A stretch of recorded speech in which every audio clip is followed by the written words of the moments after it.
Hey, hello everyone. Salam, welcome. Hi, I'm Rahmatullah Arman, CEO and founder of Teach For Afghanistan Organization. I thank all the speakers. I thank all of you for joining in this wonderful webinar, which is intended to share learnings between United States and Afghanistan. It's about quality education in the United States and Afghanistan, universal access and gender equity. Uh, Please do introduce yourself in 3 words: who you are, where do you work, and where are you based and where are you speaking from. Volunteer, maybe. I'll go ahead and start. I'm Doug Hartman, professor of technology and human learning at Michigan State University. And I'm located in the state of Michigan in the town of East Lansing. And I teach courses and do research on how to use technology effectively for teaching and learning. Good morning, everyone. My name is Brian Beverly. I'm the director of the Office of K-12 Outreach at Michigan State University. I am currently in Lansing, Michigan, the capital city of the state of Michigan. And I support the professional learning needs of superintendents, principals, and teachers across the state of Michigan and beyond, focusing on instructional capacities, data-driven decision-making, and leadership capacity.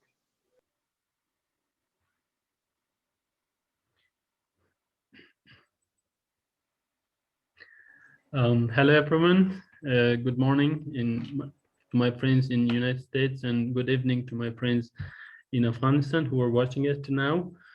My name is Asif Fulad, and I work as a director of education in Badghis province with the Ministry of Education of Afghanistan. And I'm currently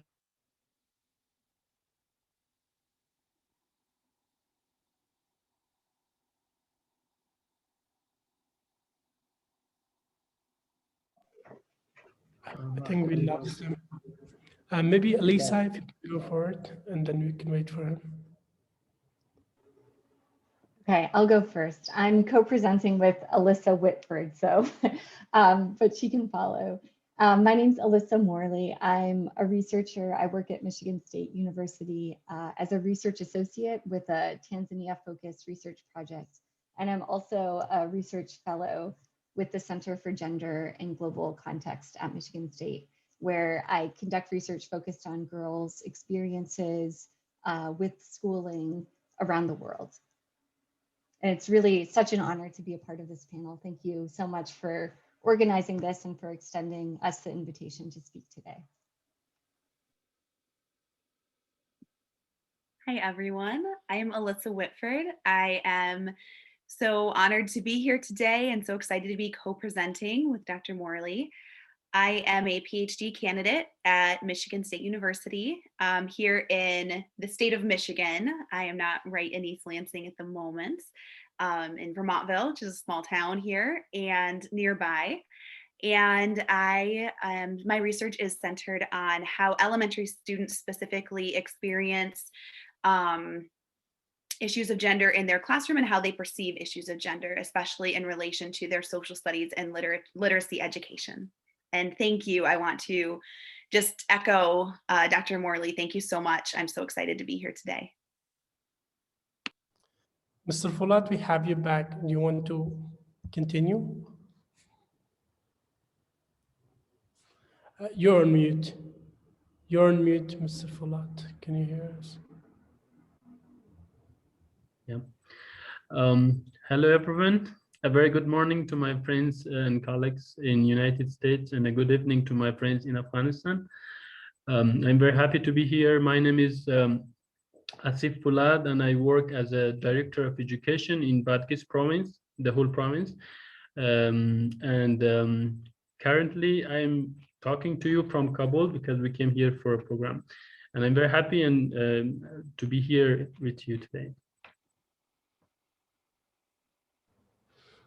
Thank you, everyone. It's really nice having you all here. I can see some wonderful people joining this call with us. I would like to ask each of you to please introduce yourself, sharing about your name, and let us know about where are you joining from. In the chat box, you can share that. So we can continue with the first part of this discussion. It's about universal access and quality education. I would like to ask Mr. Brian Beverly to share about how has access to quality education been defined in the United States? Great, thank you, Mr. Aman. It's a pleasure to be here. Thank you all for the invitation to speak with you all today. I will kind of break my presentation down into two parts, kind of speak about some of the work that my office, the Office of K-12 Outreach in the College of Education at Michigan State University does around access to quality education. And then the second piece will speak about some of the work that we are stepping into and supporting educators in Afghanistan as well. So as I said, the mission and the overview of K-12 outreach programming, and then an overview of a collaboration that my office is engaging with the American Council of International Education. So Michigan State University is a land grant university. It was federally established in order to support the social needs of the citizens of the state of Michigan. It was founded in 1855 with a mission on research, teaching, as well as outreach.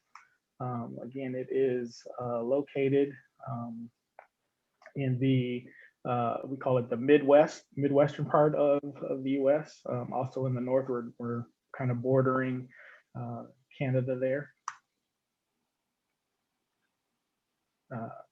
The Office of K-12 Outreach in the College of Education was created in 1998 to advance the notion of service to citizens in the state of Michigan, focusing on improving the capacity of educators across the state to better support students. This occurs in a number of ways and across a number of platforms, of which I will describe later. But again, we have a proven record of demonstrating marked improvement for student outcomes, first and foremost, as well as supporting educators on their professional career paths. What does our programming consist of? There's a huge policy component of our work. So we are charged with being a bridge for faculty in the college to both practitioners in the field of education as well as to policymakers. And so we host a number of education forums hosted by the president of Michigan State University. These policy forums inform policymakers around the latest in educational research. The next program listed there is called Emerging Leaders. This is a professional development program for mid-career teachers who are thinking about stepping into administration, and so offering them an opportunity to develop some of their leadership skills, exposing them to a number of leadership roles within the education system here in Michigan. They hear from superintendents, they hear from principals, they hear from curriculum experts, they hear from athletic directors, directors of athletic programs, and then they again are exposed to a series of leadership development programming, as well as an opportunity to do some mock interviews leading into administrative positions. We also offer comprehensive systems of support, which includes coaching, leadership coaching for a number of underperforming local school districts here in the state of Michigan, leadership coaching at both the district level administrators, whether it's superintendent, directors of curriculum, directors of school improvement, things of that nature, as well as school-based leadership coaching providing coaching supports to principals, as well as offering support for the mentor-mentee teacher relationship, thinking about novice teachers and how to support them as they begin their careers. Our office supports some of the veteran teachers as they offer their wisdom, their guidance to those novice teachers with an aim to maintain those novice teachers in the profession, but then also remaining in that local district. We are quite proud of one of our professional development opportunities called the Fellowship of Instructional Leaders, and I'll kind of touch on that a little bit deeper here shortly. But in essence, it is a team-based approach to school improvement. Instead of just bringing the principal of a school to learn from other principals, we bring the leadership team of that school, so the principal as well as 7 teacher leaders come together and learn from other leadership teams from different schools across the state. And we've seen quite a lot of progress in those schools who have participated in that program.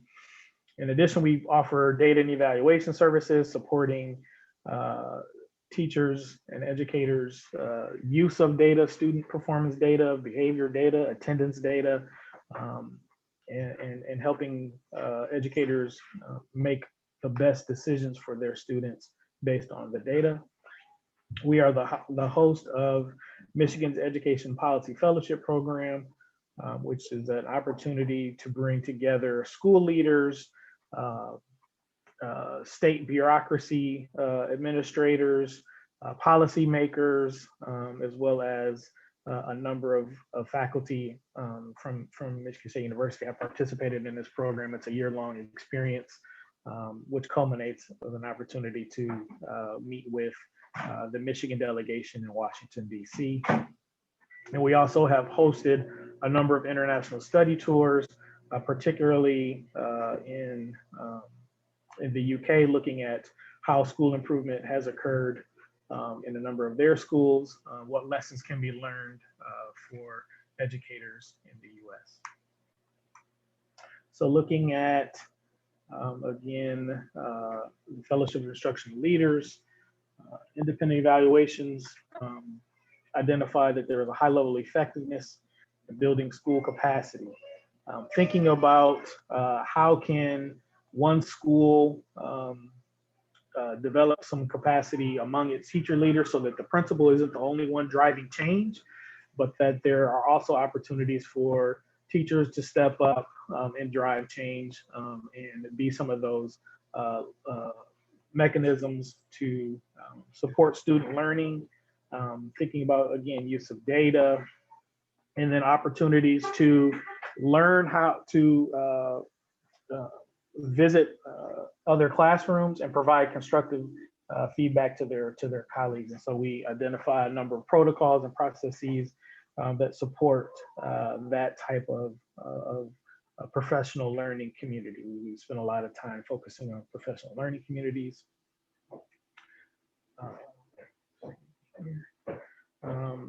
Again, I mentioned the data literacy.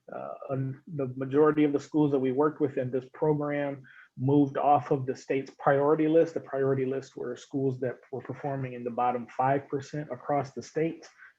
And schools that participated in this program were able to demonstrate improvement above that level, focusing on improved school culture and climate with an intentional focus on student learning as well. We also supported a statewide system of support called MyExcel.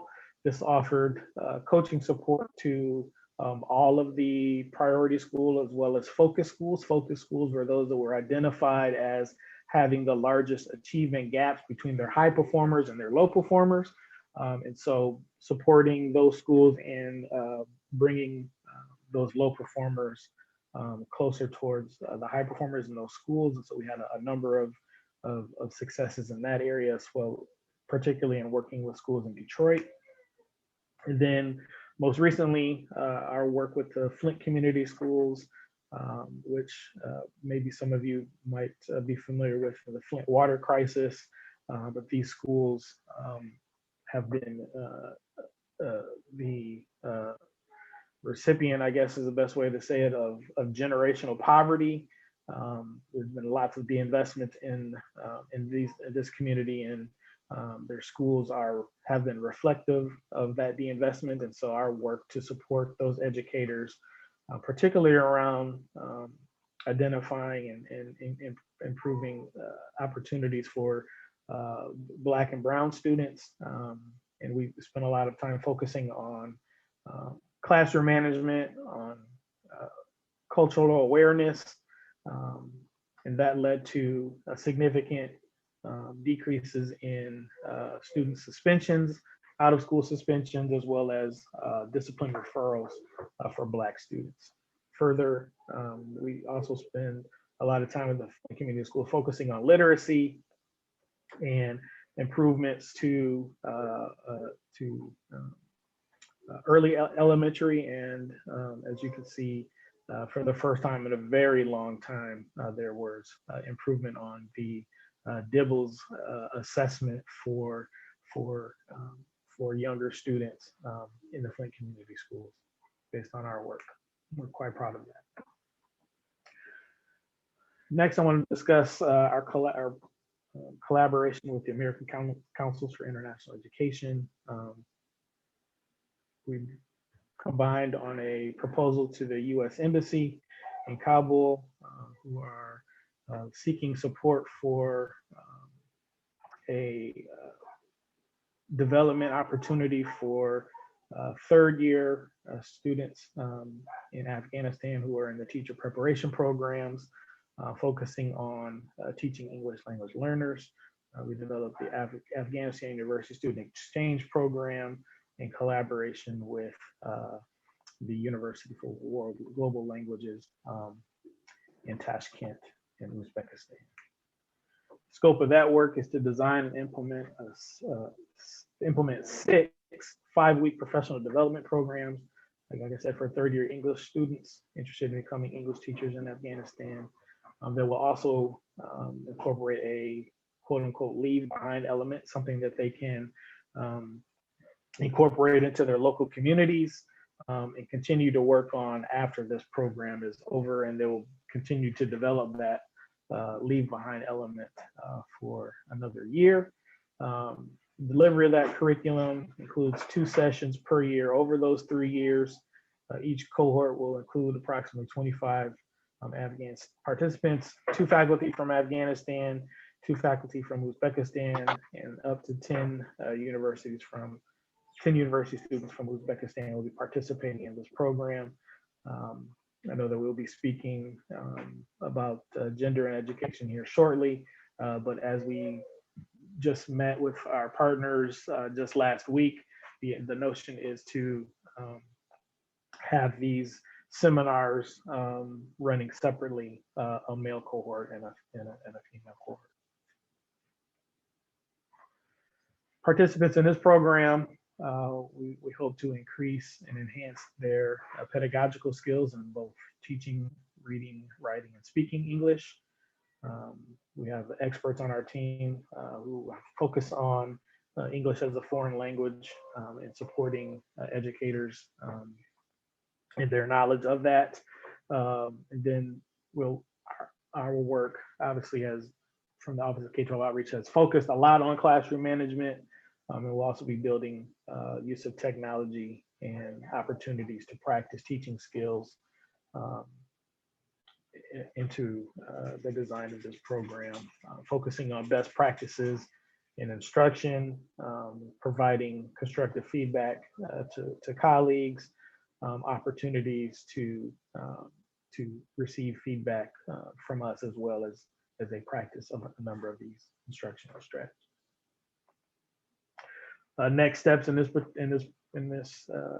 adventure includes identifying 2 Afghanistan education experts localized to Afghanistan to collaborate on program design. We plan to co-construct curriculum with Afghanistan faculty as well as Uzbekistan faculty.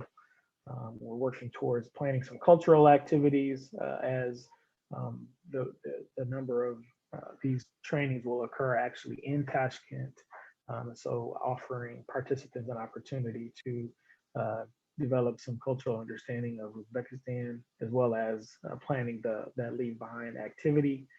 Obviously, with COVID, there are some travel related restrictions that we have to overcome, as well as scheduling, thinking about making sure that this occurs at the best time for participants, so they're not missing too much uh,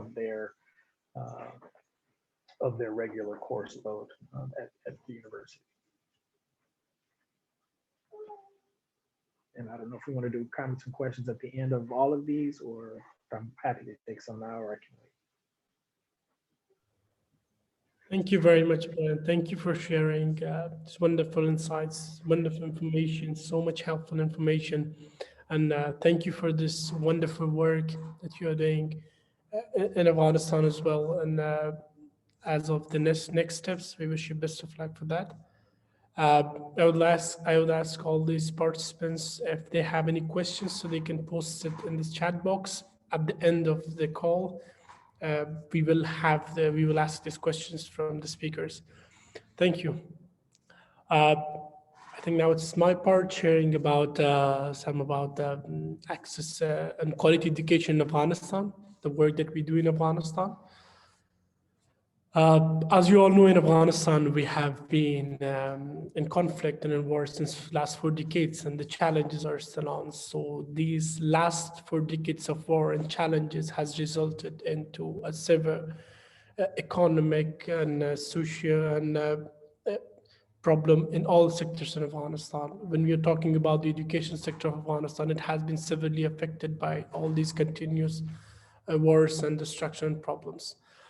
Uh, as a result of all these challenges that we have faced since all these years, Afghanistan has now over 3.7 million children who are out of school. Beside that, over 50% of the schools in Afghanistan, they do not have shelter, so that they do not have any boundaries.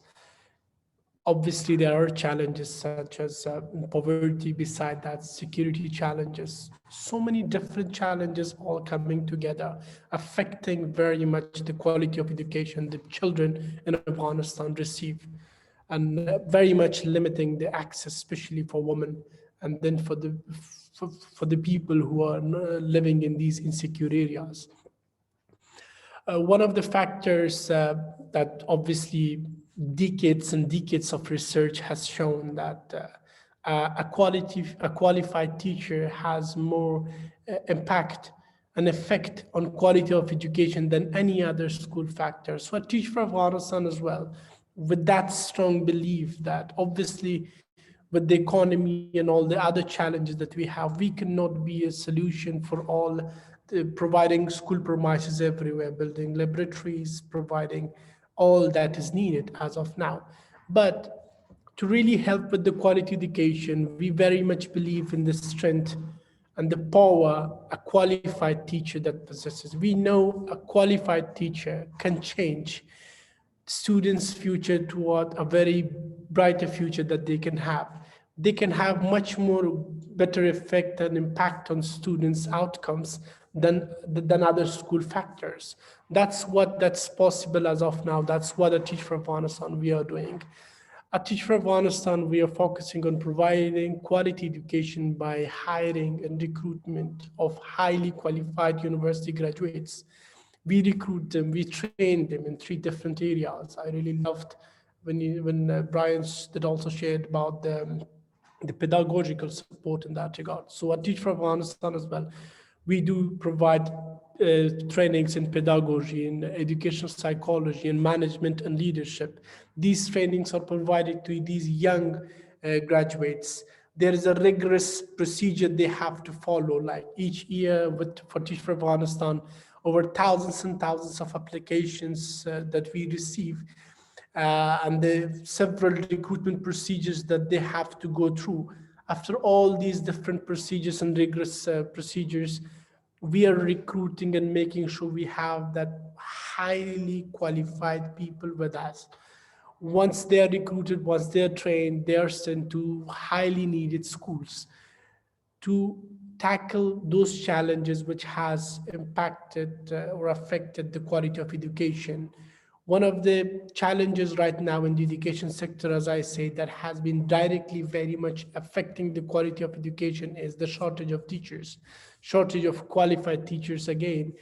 Beside that, the overall students dropout, overall students outcomes that has been seen in school, that's very much dropping again because of this shortage and the low quality of education that's being provided. These highly qualified teachers, they go inside these classrooms, they try their best in providing better quality of education. They, with the trainings they have received and the capacity that they have, they provide a really good education inside the schools. With the education psychology training they have received, they now can provide assistance to their students. They know if their students are facing challenges, they can help tackle those challenges. They can really have a time with their students where they can know, understand what their students are going through. As you know, in Afghanistan, with the war and all these different challenges, so we are very much expecting some of these students who will be physically inside classrooms, but maybe they're going through so many different challenges mentally. So really to help those students develop and receive quality education, these teachers work with them in providing quality education. Beside that, they work very closely with the other teachers inside the school, so their capacity are also built. There is a strong collaboration built inside these schools, so all of them together can provide a better quality education to all the children. One of the very uniqueness of Teach for Afghanistan program and teachers that do is the support that we do through Teach for Afghanistan students, parents. We have parent meetings. There's a strong belief with our teachers, with the programs, that uh, the time that students spend inside classroom, that's what the teacher plays a huge role in that regard. But when they are at home, the learning should continue, and how the parents can help in that regard. So we have been able to create a very strong collaboration in that regard as well, to really drag teacher parents focus toward their children's studies and to that learning outcomes, and that has helped a lot. Beside that, the community support, that's very much important in Afghanistan and everywhere. We have regular meetings, the fellows of Teach for Afghanistan, the alumni of Teach for Afghanistan, having regular community meetings, building much more stronger relationships with the communities. That also helps in strengthening the relationship and receiving more support from these communities. For that, like one very specific area I can mention, that's of the girls' education. There's a lots of beliefs that are against women and girls' education. Um, to tackle that, we do have meetings inside the mosques itself, inside these hujras, local gatherings and all, sharing and talking with these people to allow their daughters to go to schools, to be very much, to have more engagement, to have this, to help in this learning environment. That has helped us a lot in our program.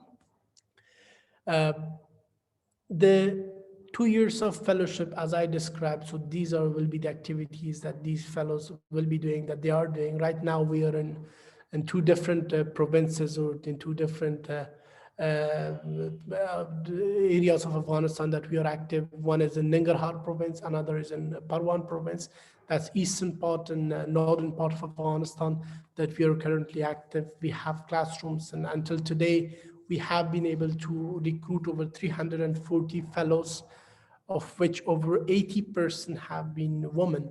And these women have been teaching inside girls' schools. So that means the impact that Teach for Afghanistan has been able to bring has been majority of that are for girls. And that of these 340, we have 293 of them have completed the fellowship. So they are the alumni of the program. Very proudly, and as you can see the picture as well, that's alumni network gathering.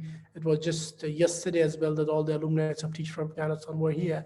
These are just some of the pictures of our alumni who are in very good positions right now. Some of them are working with the Ministry of Education. Some of them are, during this pandemic itself, they were teaching through televisions, online, helping children who were, when the schools were closed, when they didn't have access to schools. They were helping the students to continue learning through televisions, through radio stations.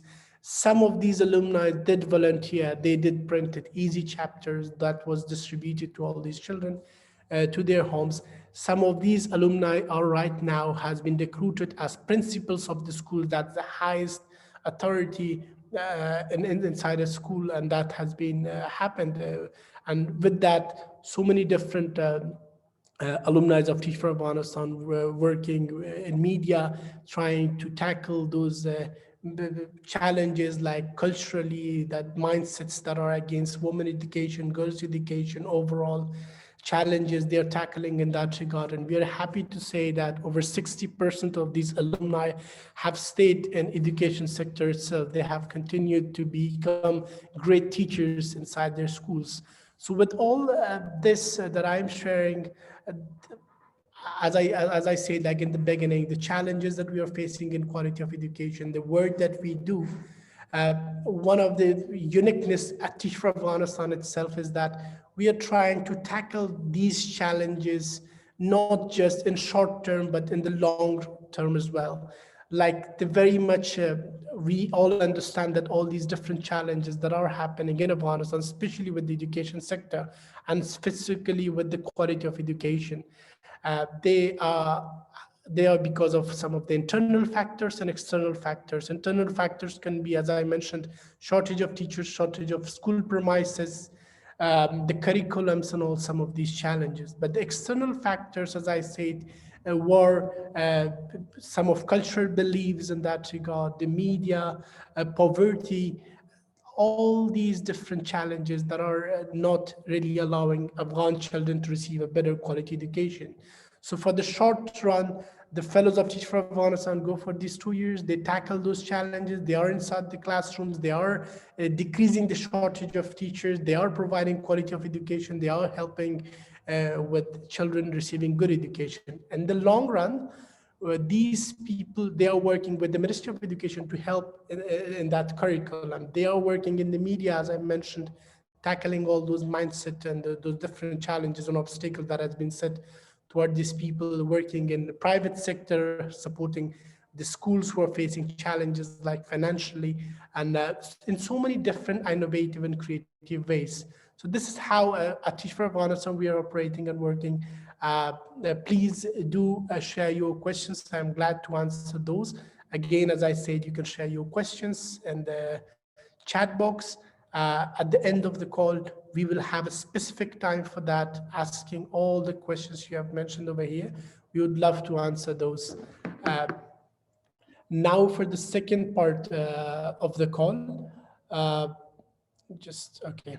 For the second part of the call, that will be very much again, as Brian did also mention, that we will be having a discussion on gender equity and girls' access to education by Elisa Morley and Elisa Redford. Uh, my question for you, Elisa Morley, how has US schools promoted girls' education to create more gender equity? What can we learn from you, and how has that happened?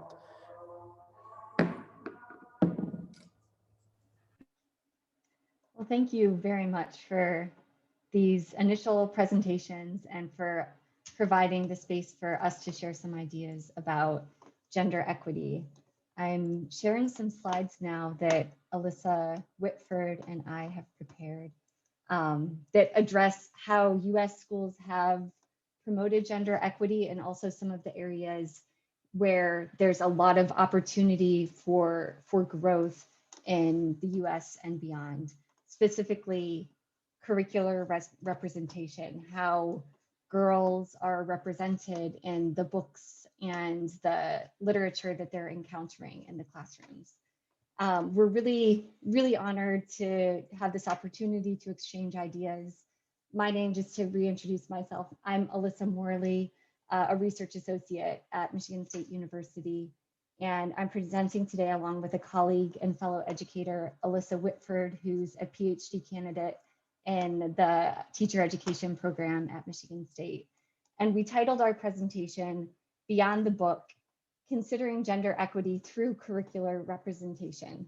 since this is the main focus of gender equity that we'll be discussing today.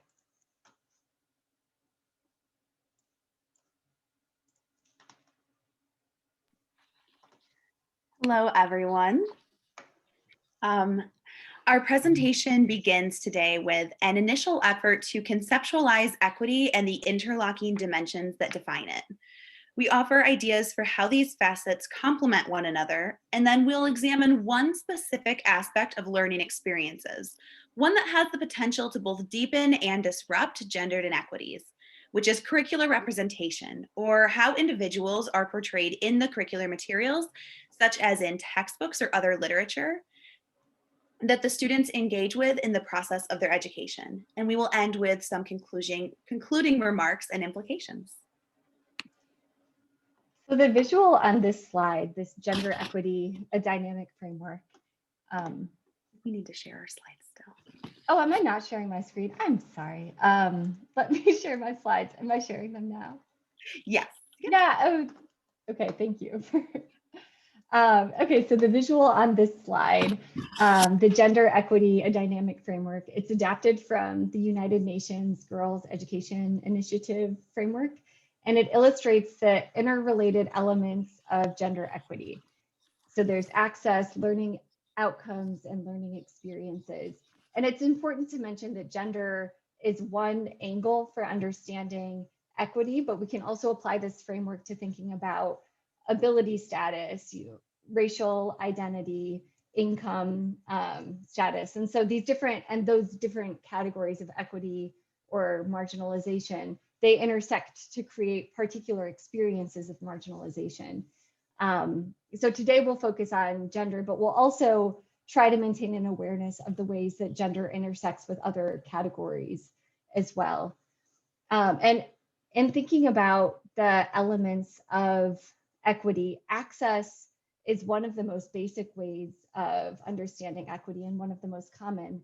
And here, focusing here on the US context, in the United States, all states have compulsory schooling laws, especially for young children.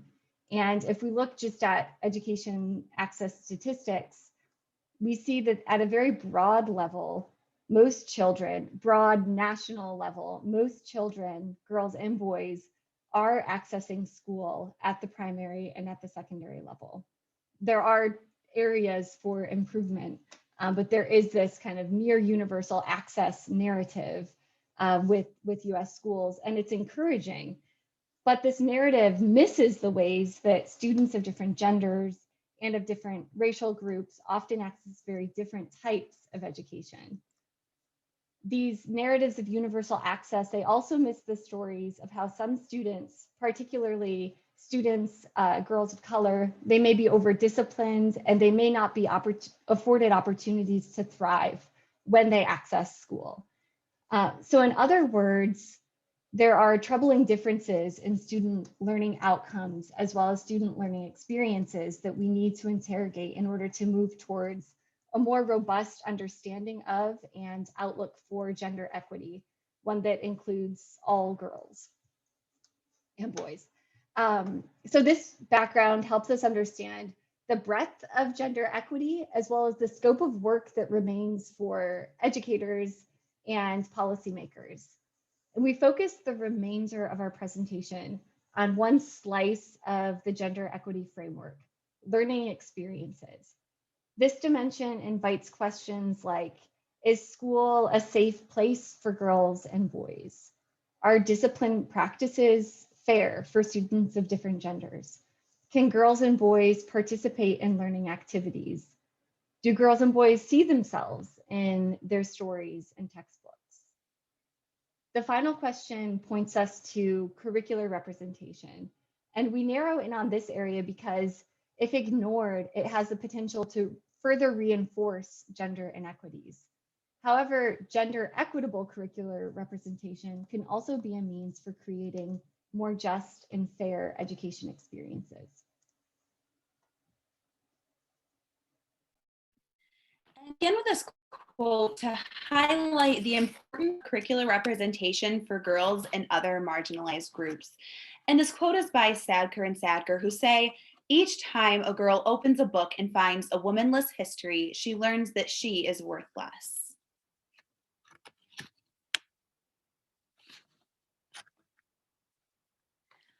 The way that girls are represented in curriculum materials matters. Classroom curriculum portrays cultural truths to students. They use classroom materials to figure out the world around them, meaning that inaccurate or stereotypical messages can be internalized by students at a very young age. In other words, the students learn from what we explicitly teach them, but also from the materials that we include and even from what we leave out as teachers. The implicit messages we send throughout the school day has been referred to as the hidden curriculum.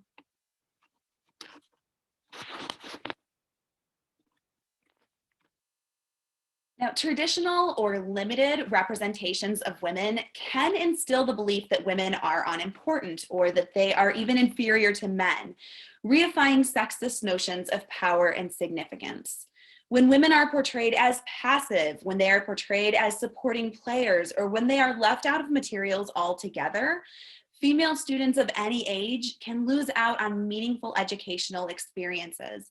And this can have a really negative impact on their self-esteem, on their academic achievement, and even on their career outcomes as they graduate from school and head into their futures.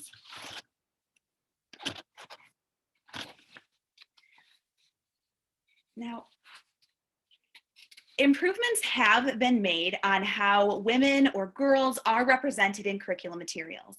This is something that we're really excited about. The number of women in textbooks has increased significantly in recent years.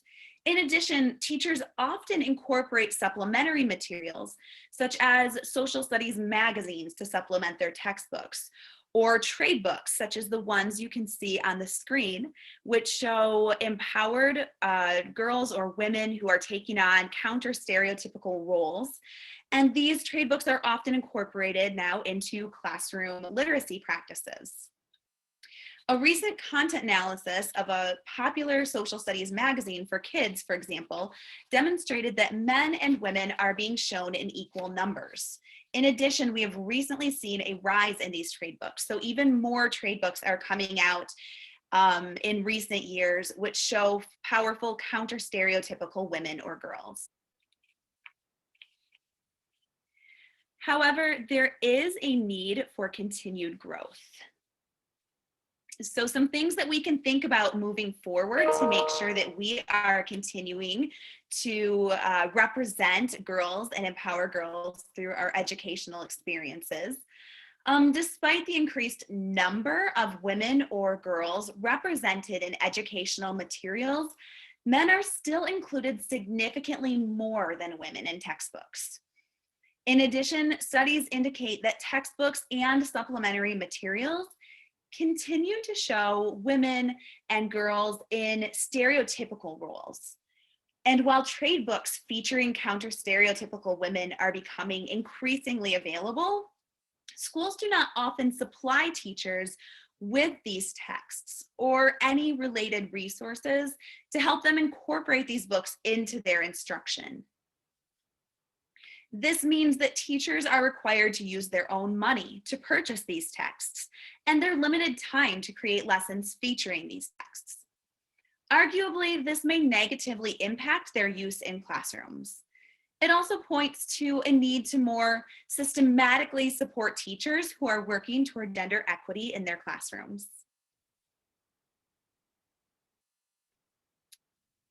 So to conclude, we want to restate the idea that school materials can promote a hidden curriculum, which is often more powerful than the explicit curriculum.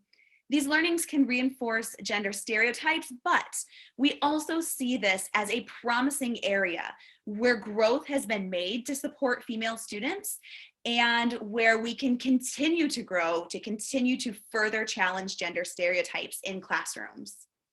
We want to share with you one open access article from a social studies journal in case you're interested in further reading on this topic, and I will put this link to the text in the chat box.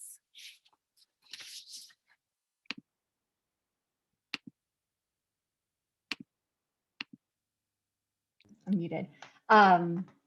So just to say again that curricular representation, it's crucial for a range of outcomes, including self-esteem, academic achievement, and career trajectories. And we're highlighting this area because we feel that this is applying a critical lens to curriculum is something that teachers can do, that education directors can do, that policy makers can do. And so we see this as a very accessible angle of analysis that can be applied for girls and particular groups of girls that are of interest, or that belong to these intersecting categories of marginalization. And so we see that there's a lot of continued need in this area.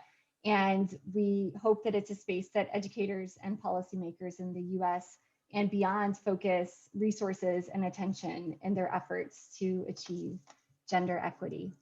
So thank you all very much for your time and attention today. We have our information shared here and want to invite further conversation on these and other topics related to gender. Thanks. Thank you, Elisa. Thank you, Elisa Morley, and thank you, Elisa Whitford.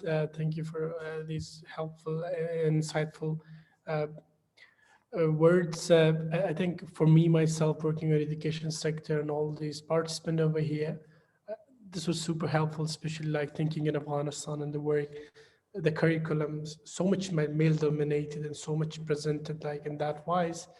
Thank you. I think it must have been very helpful. So you have already shared your contact. They can reach out for more questions, but if they still have question again, they can post it here. We can answer that. And now, Mr. Asif, would you like to share about equity, gender equity? How is it represented in Afghanistan?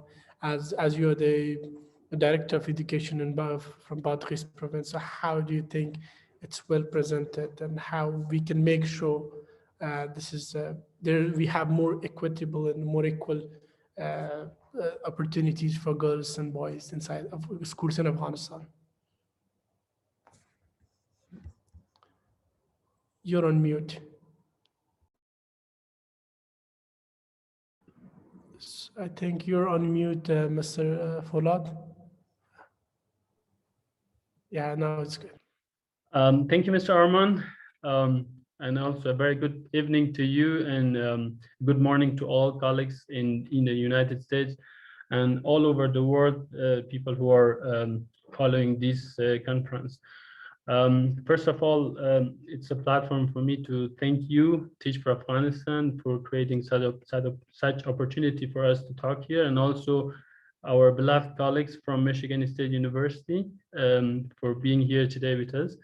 Of course, today we will be discussing the lesson learned, the approaches, and how to provide quality education in the US, how they use this kind of approaches and how we use in Afghanistan, and also the topic that I'm going to talk about will be gender equity in Afghanistan, and what are the policies, the reforms, and the law and were made by the Afghan government, and also the challenges and the achievements that we have had for the past few years.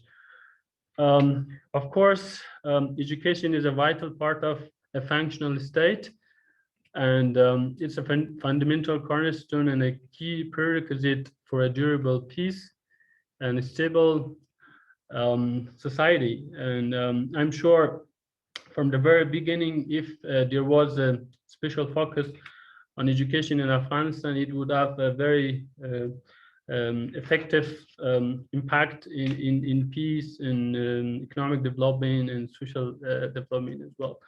So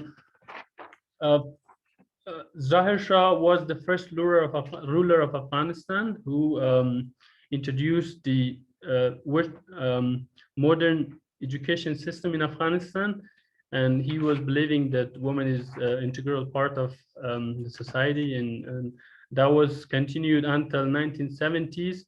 But after that, due to continuous war and conflict in Afghanistan, education sector of Afghanistan were hit very badly, and there was a lot of problem to provide access for women and men, and Afghan children to go to school.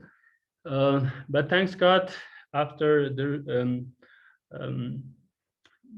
establishing of the new government, after the Taliban regime, the Afghan government, especially during the administration of President Ashraf Ghani, there is a focus on education, and the government, there is a law, education law in Afghanistan with 11 chapters and 52 articles, and this law is governing the public sector and the private sector and the partners who are working in the field of education. Like Teach For Afghanistan is one of our national partners, an NGO, a national NGO in Afghanistan. And also we do have international partners like USAID, UNICEF, UNESCO, and some other international partners who are supporting education sector in Afghanistan.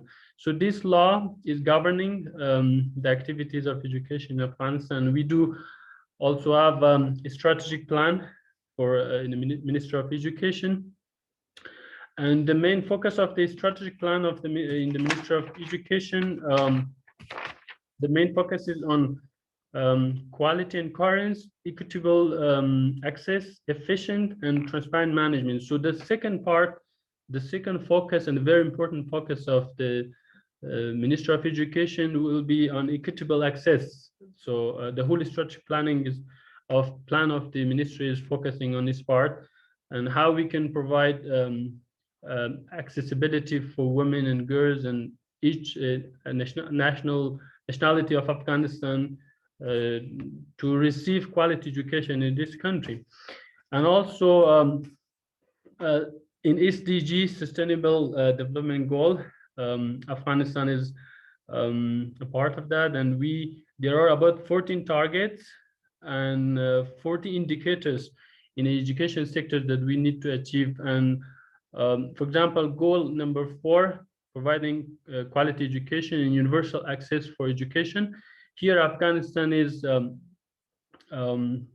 obliged to up to 2030 to provide free access of education for boys and girls in the whole country. And there are so many indicators mentioned in that SDG, which the government of Afghanistan is trying to meet all those criteria. So it may take some time to go in detail. So even in Afghan constitution, providing equal access for education for women and girls, there's a special emphasis for that. And as I mentioned, the current administration, the President Ashraf Ghani administration, he has a lot of focus in this sector. I can give you an example that the current Minister of Education of Afghanistan, she's a woman, Mrs. Rangina Hamidi, and she has a special focus on that. I myself, I was a woman activist. I used to work as a managing director for Voice of Women. So, and I'm leading the whole province, the education sector in the whole province of Badghis province. And the Minister of Higher Education of Afghanistan, she has a Western knowledge and also a full information and knowledge from Afghanistan cultural affairs and the whole information. So how she's focusing on this part to provide, I mean, there's a special focus for women and girls to access for education, and according to her strategy. So there is certain measures from the government side, and as I've also mentioned in the policy and laws that governing this part and guiding the national NGO, the partners and the government itself to focus to provide equitable access for women and girls for education. And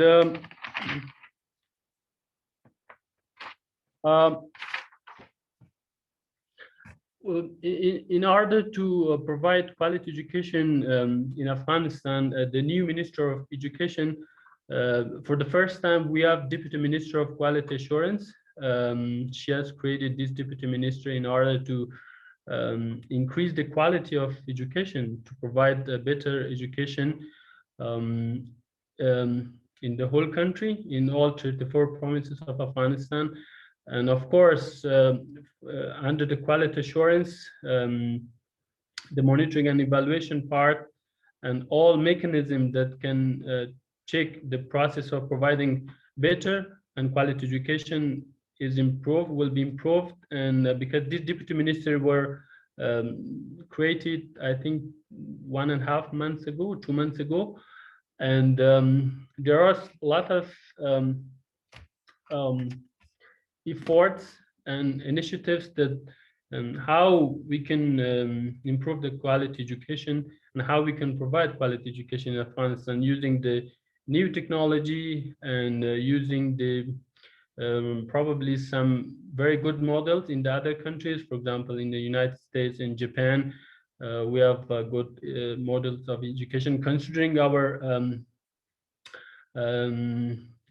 the lack of facilities in this country. You know, in Afghanistan for the past decades of war, maybe we do not have that much facility in the country to use all the technology and facilities that you may use in United States, in Japan, in other countries.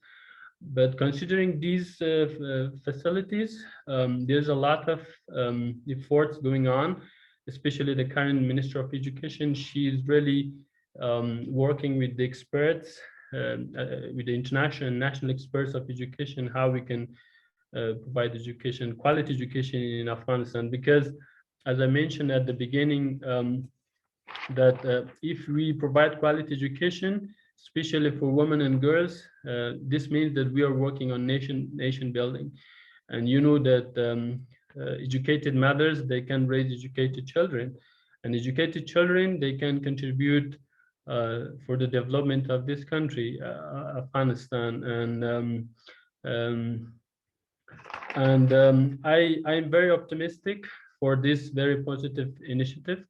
And I believe the impact of our work and the result of our work and the current administration of the Ministry of Education, the impact will be, you can see it for the next 3-4 years, like, and the whole country will feel that, because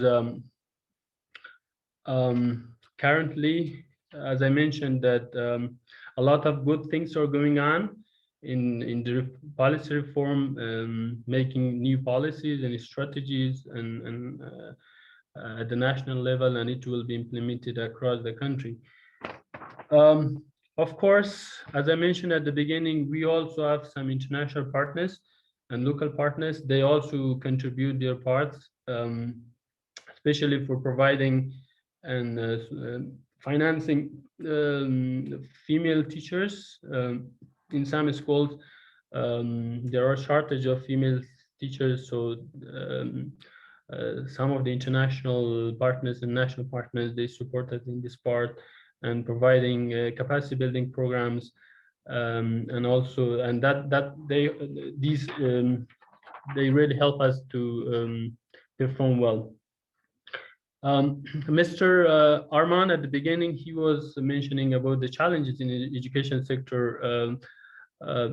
Despite of some challenges in the education sector, as I mentioned, for the past decade, there's a lot of achievement here. And now, even in the very remote areas of Afghanistan, the girls can they have access to education, and they go to school, and they try to learn something. But like 2 decades ago, it was very difficult for girls to go to school.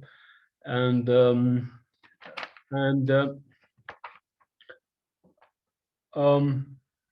according to the strategic plan that I've just mentioned of the Ministry of Education of Afghanistan, there are certain measures that can ease the access of girls to education. One of the challenges was distance. For example, there were some schools far from the villages, and the other village, they were not able to travel all over, like an hour, 2 hours to go to school. But now the government is trying to build so many schools in different areas that can be accessible for women. And also there is a plan to work with the communities, to provide campaign at the community level to encourage the community elders, the communities to support and facilitate the process of sending their girls to school, and also the Minister of Education in close coordination with the Citizen Charter of Afghanistan, which they have a close relationship with the CDC's community-based shuras, councils at the community level, so they can work on certain measures to increase the accessibility of women and girls to school. And there was a challenge that sometimes in Afghanistan, the girls, they marry at the early age, so they cannot continue school and higher education. So there are certain campaigns on this regard that at the national level and at the community levels, like how they can, first they have to complete their education and then they can marry. And the benefits of this action is explained at the community level. So I think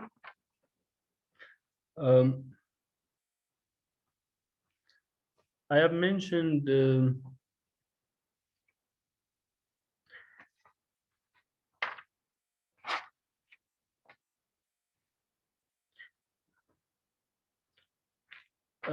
yeah, so these are all the achievements that we have in the country, and so I hope that in the future we can have country where all boys and girls they can go to school and be educated and continue to the higher level of education and contribute to the country, the building of this country, which is devastated for the past decades of war and conflict.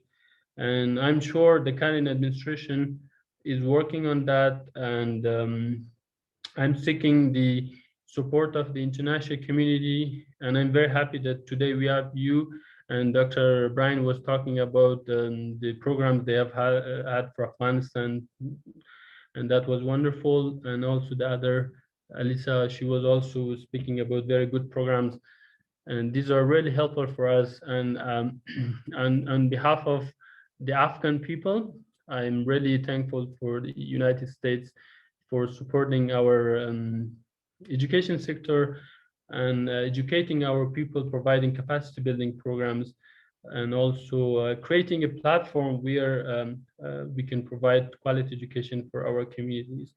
And as I mentioned at the beginning, for the past 2 decades, you can see the changes in the community, because you can see the differences in the behavior of the people who are educated for the past 20 years and the people who are living during the war. So there's a difference in their beliefs, in understanding and behavior.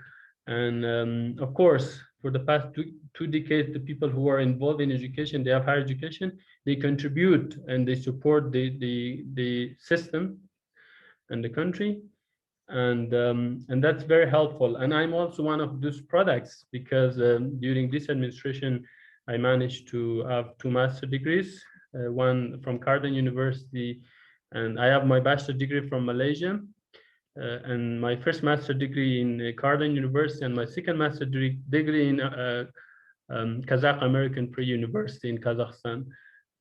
This is wonderful. So there are a lot of examples in Afghanistan. People, they had the opportunity to educate themselves and to contribute. And thank you. Thank you very much, Mr. Fuller. Thank you for sharing. I think one of the great example itself with youth leadership, you're the Director of Education in Boundaries Province. We have Medina as well here joining us, women joining us. We have a women Ministry of Education, women participation in the parliament. Obviously, a lot has been done, a lot has changed positively, and there's a lot of hope despite all the challenges. That's what we very much highly appreciate. And I think there is now that we have such youth representation, women representation, obviously we are never satisfied with that. We always want to achieve more, so more people can have more better access. But such learning opportunities that we are coming together, learning from the United States, learning from experts in education, these are those opportunities that can help us achieve those goals that we are seeking for us and all the people that we are having. Thank you very much, Hartman. Please, I would ask you to lead the last section of this meeting, of this call. That will be the question and answer session and a conclusion in that regard. I think we have got some good questions as well. So yeah, we can go through that. You're so right, we do. Hello, everyone. I'm Professor Doug Hartman, professor in the College of Education at Michigan State University. It's my privilege to help facilitate this final question and answer panel session. I want to encourage you from this moment forward to feel free to post a question, preferably in the Q&A feature in Zoom. But if that's kind of a mystery to find, feel free to do it in the chat panel as well.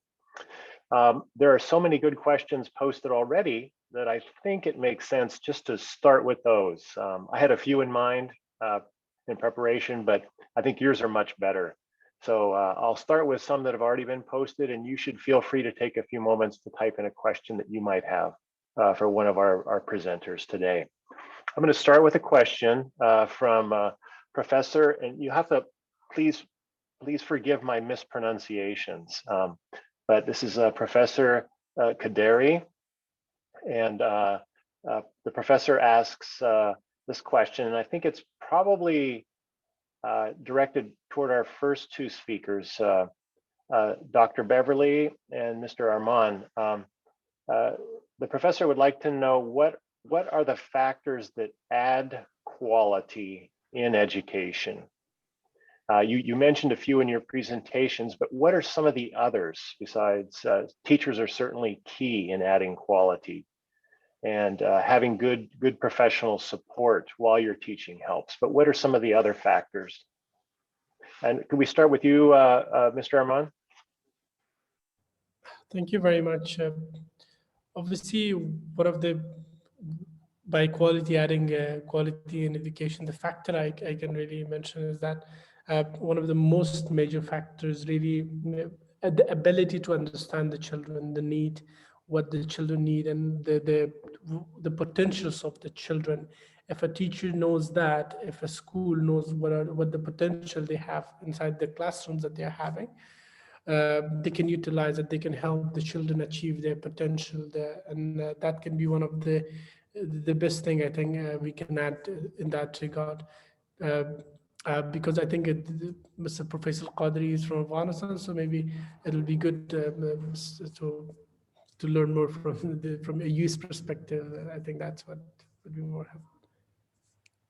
Thank you, Mr. Arman. Dr. Beverly?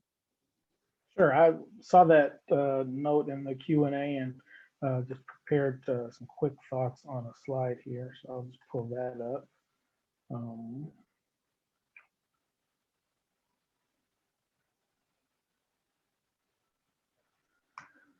So my first thought, as I alluded to earlier, is understanding student performance, behavior, and attendance data, becoming more familiar with how students are engaging with the curriculum, how they're performing on a variety of assessments, not just standardized tests, but also more formative assessments and daily assessments, reviewing student work. Understanding student behavior data, obviously behavior, challenges with behavior can lead to challenges in the classroom, whether it's attention, whether it's disruptive behavior.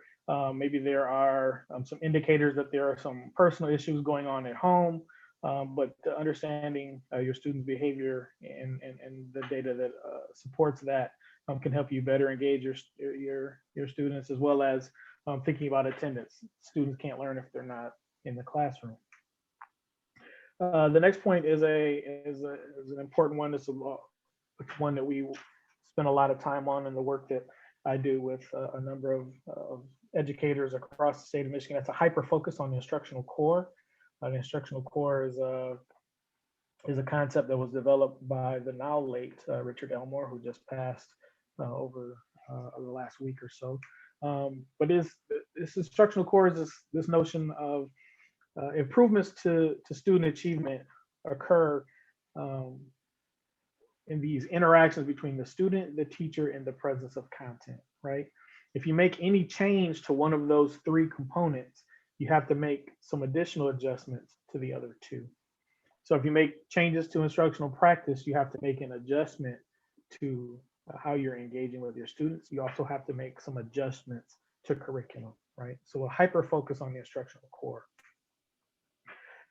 Following that is a need to not just do a one-time professional development. It's got to be continuous. It can't be just go to a conference and never revisit the content again. You have to practice it. You have to work at it. You have to collaborate with a colleague on whatever that new professional learning was. And then you have to have an opportunity to receive some feedback. So that brings me to my last point, is collegial collaboration. You need to have time, right? This work takes time, right? You have to have the time in your day to engage with your colleagues. You have to establish some trust among your colleagues in order to understand that the feedback that you're receiving is constructive, that it is focused on student improvement first and foremost, and that it's not personal, right? And then there needs to be time for self-reflection. I think that is an important and often underutilized tool for educators to do self-reflection on, how did today's lesson go, and how did today's lesson go compared to how yesterday's lesson went, and what can I learn from yesterday and today to better prepare me for tomorrow. All right, thank you both. Really appreciate that. Hope that helped answer your question. The next one, we'll direct this one at Dr. Morley, soon to be Dr. Whitford, and Mr. Foulad. This question comes from Samantha Coughlin, Dr. Coughlin. And it goes like this, because boys and girls go to separate schools, how are their experiences compared? And she says, I'm thinking about curricular experiences and their academic outcomes and what needs to be studied in these areas and developed.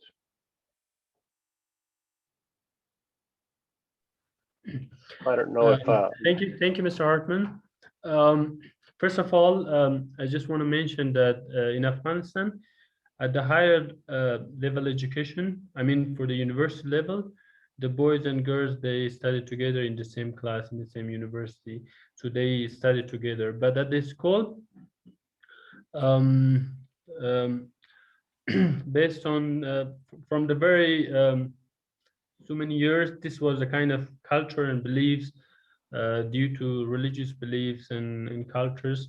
They study separately, and I think we are fine for that, because this is what the community they prefer, and this is what the law of Afghanistan they prefer that one.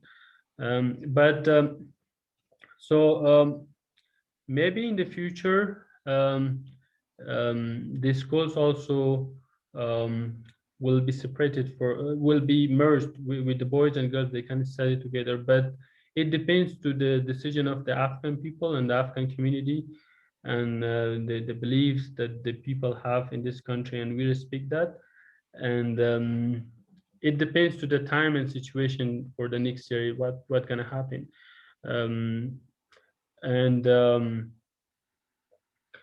So if this happen, maybe there is a need for policies and laws to be discussed by the communities, and then that's possible. So it depends to the time, I think. But as far as the people can go to school and they can learn the education and they can be educated and contribute to this country, then that's the very important part, and we are working for that. And of course, there are different network. For example, AWN, Afghan Women Network, they are working on that, and other Ministry of Women Affairs. They do have so many programs on providing education for women, and probably there are some certain national NGOs and women activists, they're working on that. But I think the main thing which is very important is to provide education for the communities, for women and girls. And it depends, maybe in the future, there will be a decision by the Afghan people, because um, the very important part in the government is that they try to see the what the people want. So I think for the time being, this is how it's going on, and the boys and girls, they studied separate during this fall, and let's see what will happen in the future. Thank you.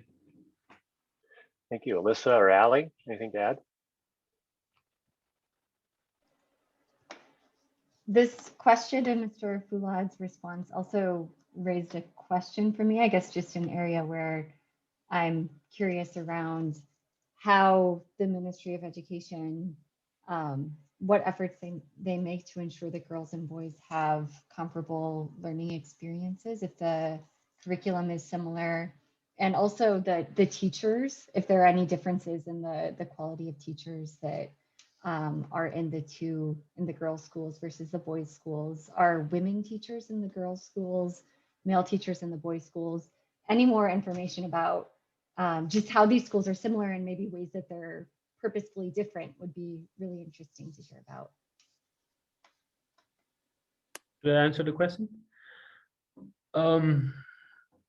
The curriculum and everything is the same in the boys' schools and the girls' school, and the administration is also the same. All the facilities and provided for both schools, they're the same. And even for the primary schools of boys, we have female teachers at the primary level. We have female teachers, and we have male teachers at the primary schools of female teachers. But when it comes to the secondary classes and the high school, it's separate. But the facility provided, everything is the same for both male and female schools. Yeah.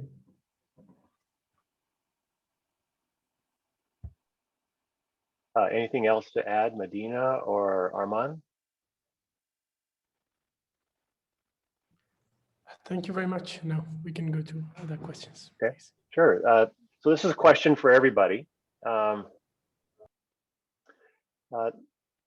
This has to do with, this is kind of big picture question. It's from Asimala, and who asks, do you have any plans, or can you imagine any plans to make cooperation between our two countries, our two organizations, or ourselves as colleagues? Thank you, Hartman. Asimullah, I can see he is an alumni of Teach For Afghanistan.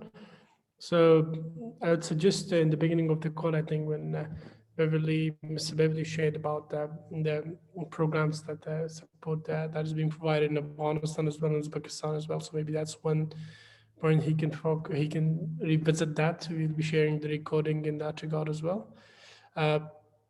Beside that, we are planning to organize more events from Teach For Afghanistan side to connect these alumni with alumni abroad, other countries as well. Yeah, there will be opportunities, I can say, but yeah, once as we shared in the call as well, so those will be maybe some of those that they can focus on. Maybe already these are some of the opportunities they can connect, they can learn from to these programs. Okay, Thank thank you, you. Mr. Arman. I think that your point was well taken. The program that my office, as well in collaboration with the American Councils of International Education, to develop and design and implement a series of 5-week seminars supporting educators in Afghanistan. I think that that's a step in the right direction. There will be an alumni component to that as well. And so hopefully we'll be able to connect those participants and those alumni with some faculty and or students in the US as well, to build some collaboration across countries.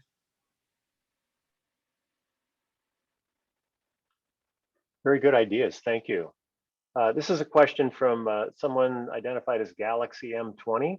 And it says, despite the recent improvement in providing education to girls in Afghanistan, there are still a vast majority of girls who are out of school, mainly due to a long-time practiced courtesy that existed among Afghan families. And then the question is, what helps to change the mindset of girls' education and their participation? This is to all.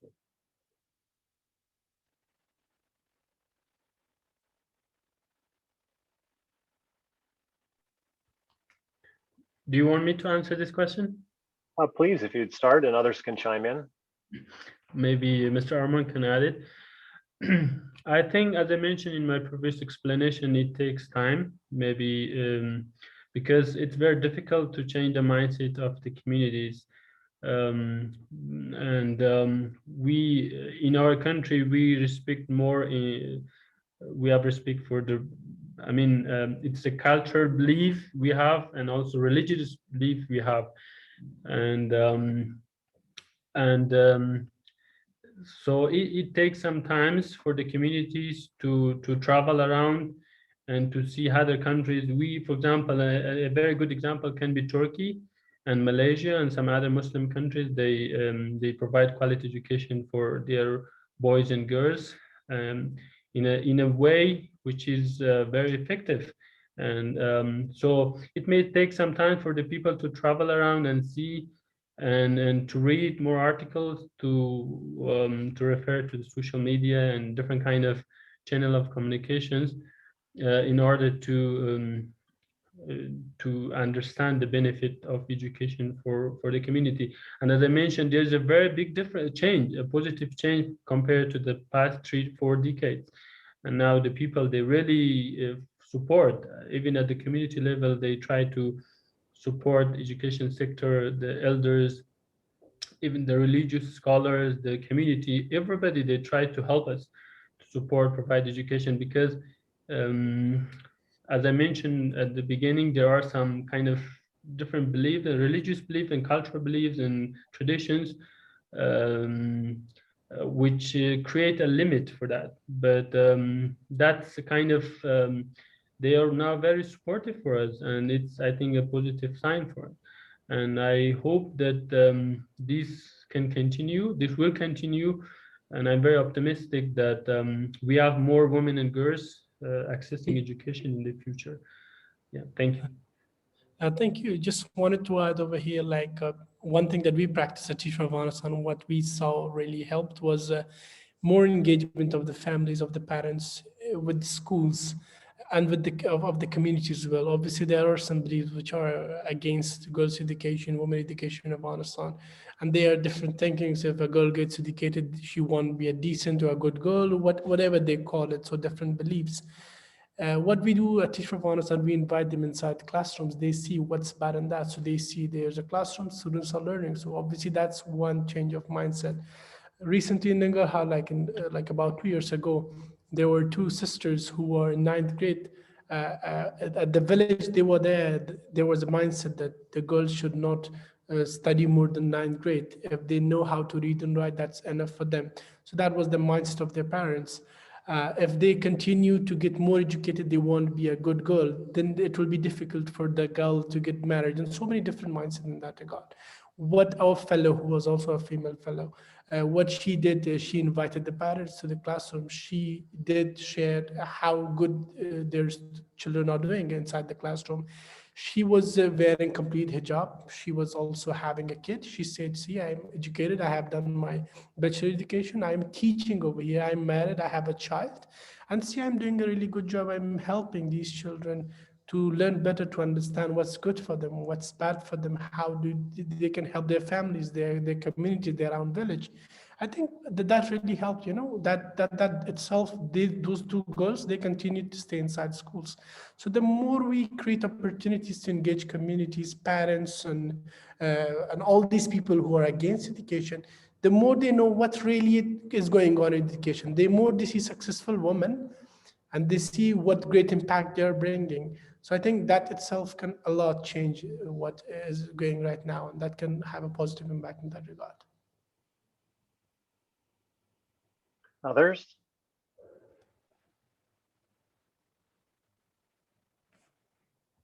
I have another question here. Thank you for those who responded.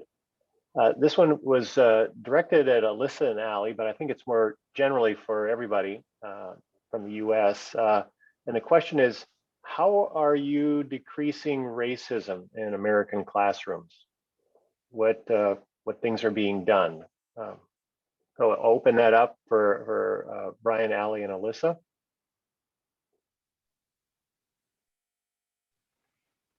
Alyssa, would you like to start?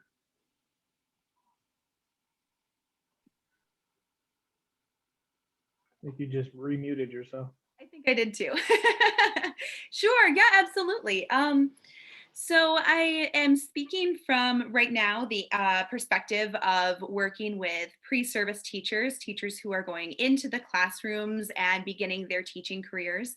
And I think one thing that we are trying really hard to do is work on increasing a level of comfort, increasing a level of helping them understand how important it is to talk about issues of systematic oppression in classrooms, whether that be based on gender or race. And so student or teachers who are coming into, I think, our classrooms, a lot of times will share with me, this isn't something that I experienced as a student. We didn't hear teachers didn't have these conversations with us when I was little, when I was a kid. And I know it's important, but I'm not sure exactly how to take up that work. And so that's something I think we're working really hard to do is help our pre-service teachers.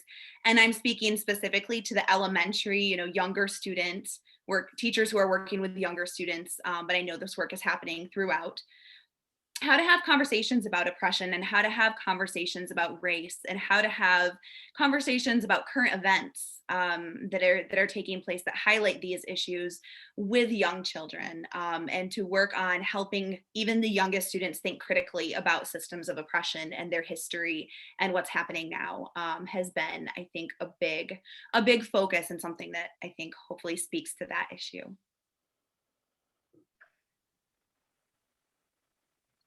Thanks, Alyssa. Those are great points on the pre-service side. I'll speak to the in-service supports.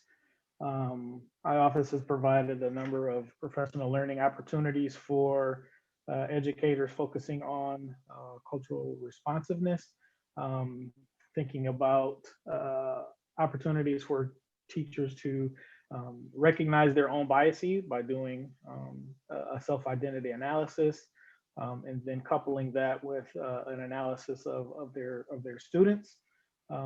Gloria Latson Billings, who's a well-respected educational faculty and researcher here in the U.S., holds that culturally responsive teaching focuses on a number of characteristics, including establishing positive perspectives on parents and families, thinking that every parent wants the best for their student. They want to see their students succeed, and lifting up that as a focal point when engaging parents, knowing that they, at the end of the day, want their student to succeed.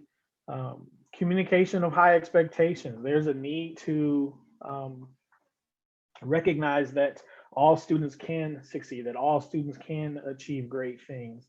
And there's a need for teachers, educators, school leaders to maintain high expectations for all students, whether they're white students, brown students, black students, Asian students, to identify and expect high performance of all of your students. There's a need to learn within the context of culture, and so if you're learning within the context of culture, you need to develop some additional cultural understanding beyond your own culture. And so engaging with your students, engaging with your students' families, and gaining additional awareness and knowledge of their culture, so that you can then bring their culture into the classroom, so that they can see themselves in the curriculum, as both Alyssa's highlighted earlier, and how important it is on the gender side. It's also important on the racial and ethnic side as well, to see yourself in the curriculum. A student-centered instruction, right? So focusing on where the individual students are, and how you can best support those students based on their needs. And then, as I talked about earlier, reshaping the curriculum. But then this last point is, I think, one of the hardest to achieve, and that's establishing the teacher as the facilitator of learning, right? There's traditionally the teacher is the sage on the stage, right? In front of the classroom, delivering instruction, more of a classroom dictator, for instance, right? And so needing to set that mindset as an educator aside and become a facilitator of your students' learning, right? Being on their side, engaging them with the curriculum. As I talked about the instructional core earlier, no one piece of that core is more important than the other. If the teacher sees themselves as a facilitator, then the student will see themselves and take charge of their own education and their own learning. If they see themselves in the curriculum, they'll be more apt to engage in what the instructor is trying to share. In addition, I'm going to drop a couple of resources both in the chat and the Q&A in response to this question.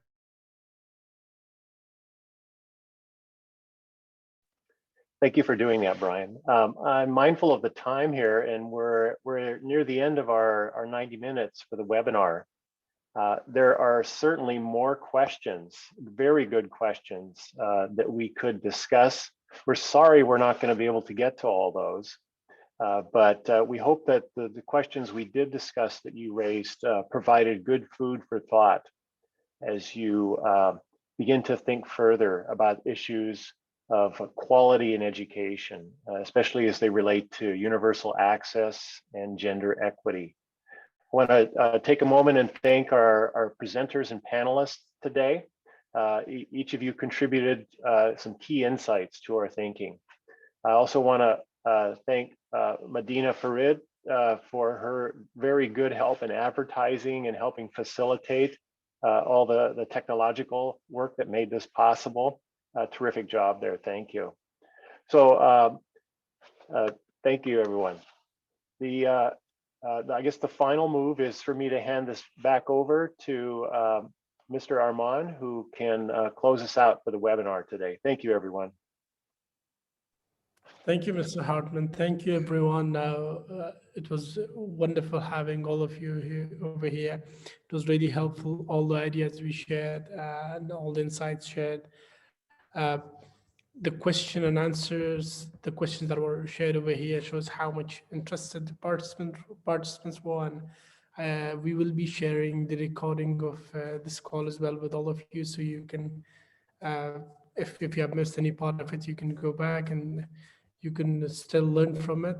At the same time, I just wanted to share that we will be having another call as well. That will be in March. We will share about the dates and the speakers and the agenda of the call very soon through our social media platforms.